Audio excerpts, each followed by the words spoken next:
Bugungi ishimiz Miskinda, Leniyolda şu eshikning ustuna 24'lik immer konditsioner qo'yib beramiz kerak. Xudo xolasa chiroylatib, akkuratni etib.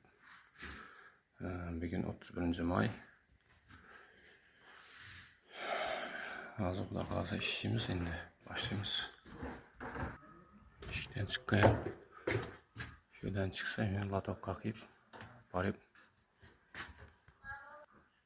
bu mo'shdan endi latok ketadi. Sirtga chiqadi uqlon bilan.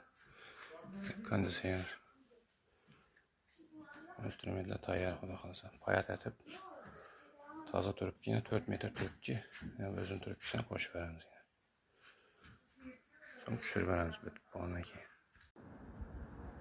Aynan Miskindagi, Lelyondagi konditsionerimiz 24'lik Stenloy.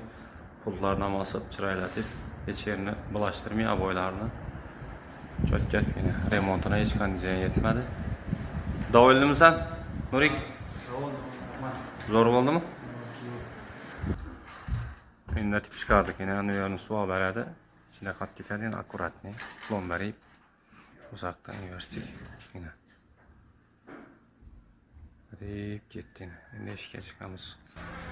Yine akkuratni lentalardan sonra keyin turibkilarim o'tib yine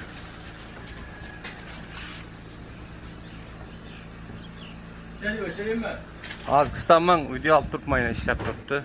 Konditsioner tomat qo'yib berdik. Yine tok pes ekan bu yerda 140 din 130 din yine bize tok chiqaradi hamda. İşlab turibmiz yine bilanga 24'lik konditsioner ishlatib berdik. Bo'ldi, o'chiravering. Yine xudo xolasa bitti, cho'tki.